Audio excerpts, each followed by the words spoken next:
how much does it really cost to run a Tesla Model 3? Is it as cheap as people say? Well, I'm going to break down the actual running costs of my Model 3, or at least what it's cost me since I picked it up last year. And then I'm going to give you a true yearly figure comparing it to a petrol car or a gas car.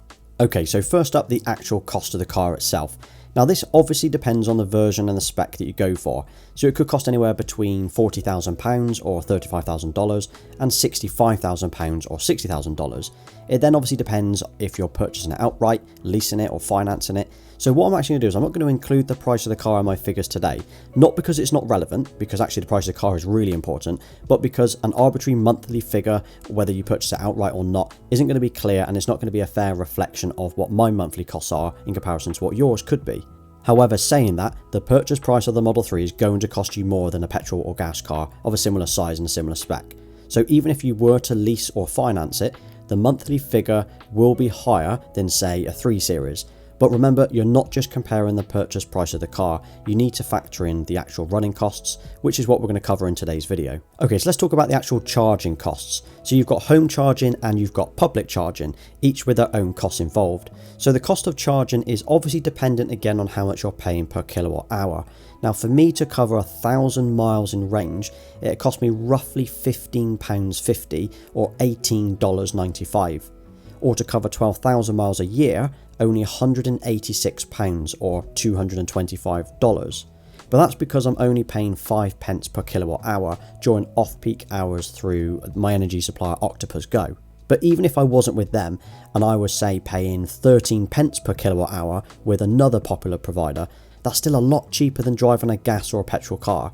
So let's take a BMW 320 diesel, for example.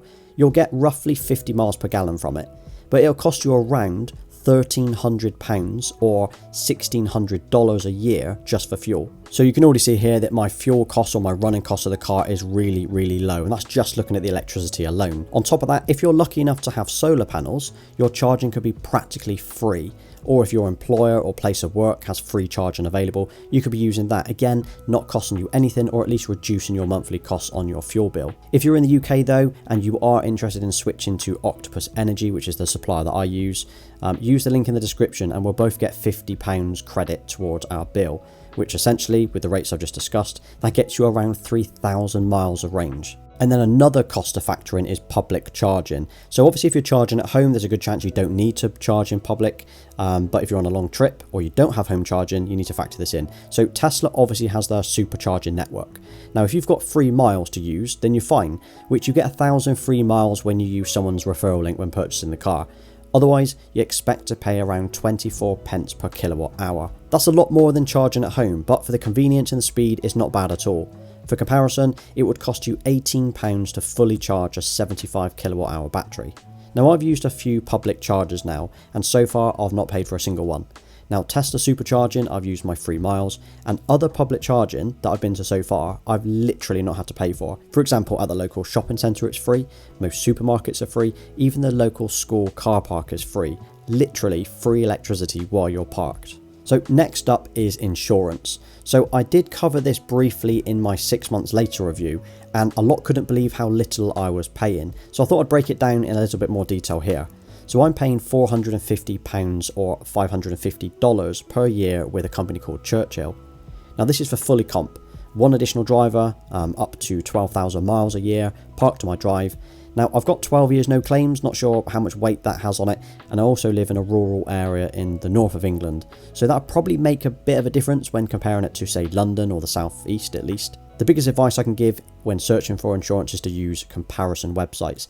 Now that's an obvious choice anyway to save yourself some time, but when I went direct to a few of the known companies, even after seeing the quote through the comparison sites, they couldn't price match, which was incredible really. So take Churchill for example.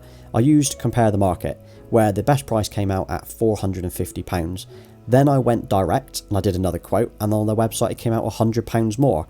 And then I contacted them, and the best price they could give me was a 10% off, which still didn't come close to the price comparison website. And then another massive tip is to start searching for insurance in advance, so don't wait until the last minute. The optimal start date to set when getting quotes is 21 days from now. The closer you get to that start date, the higher the premium will get, as insurers know that you're getting desperate. So 21 days before the start date when you need the car, that's the best time to get your quotes.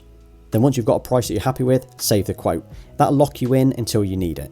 Now, although my quote was a good price and only a little bit more than my previous car, the next quotes actually jumped up to £2,000 or about $2,500, which is mental. So hopefully come renewal time, the quotes I'm getting is nowhere near that kind of price. So on to maintenance. We've got servicing, we've got tyres, and we've got brakes to look at. So firstly, the tyres. Now, I've obviously not replaced mine yet, as I've only had the car for, a little over 6 months. But it's still something worth factoring in, especially if you're comparing like for like with other cars. So the Model 3 comes with 3 different sets of tyres. You've got the 18s, the 19s and the 20s. And I've got the dimensions on screen here. Mine are the 18s.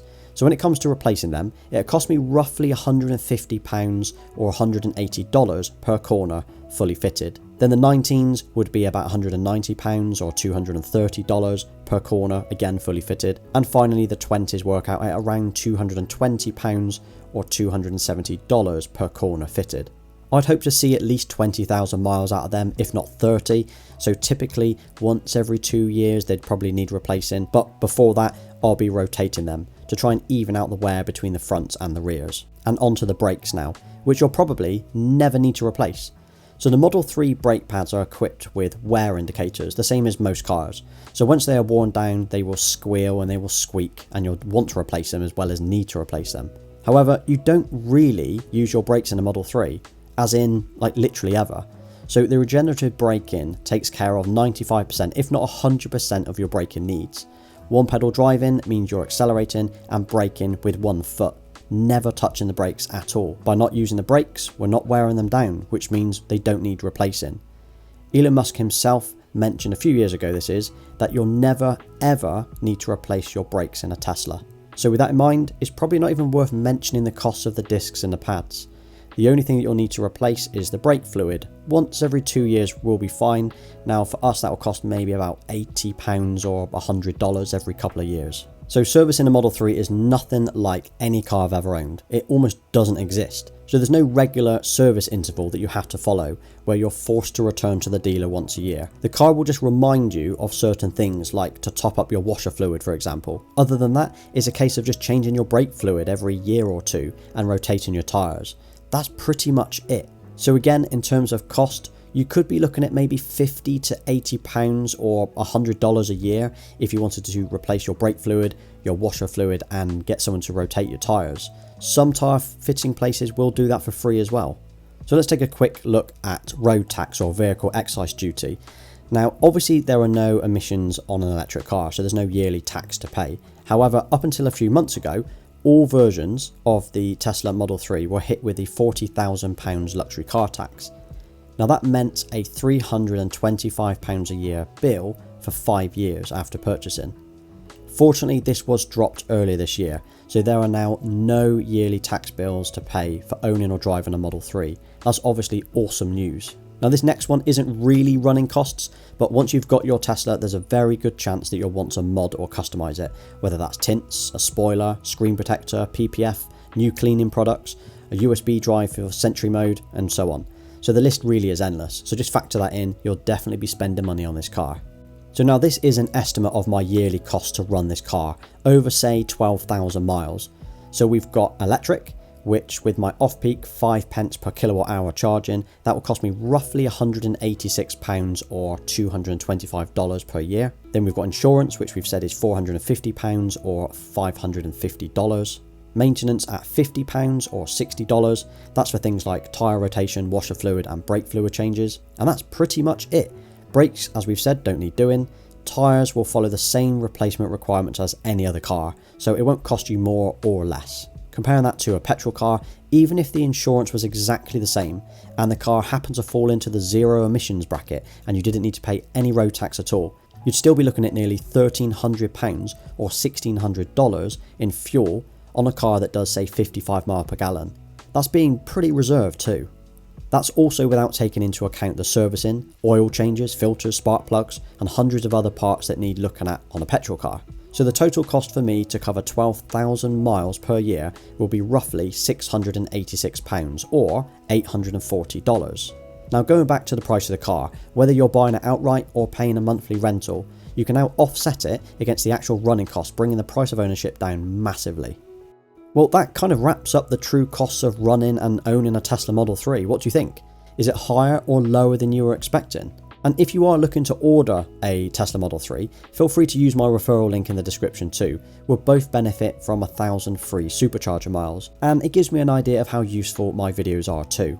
And as always, thank you for watching. And if this video was useful, or you're interested in seeing more tech and Tesla videos, please don't forget to like and subscribe. Until next time.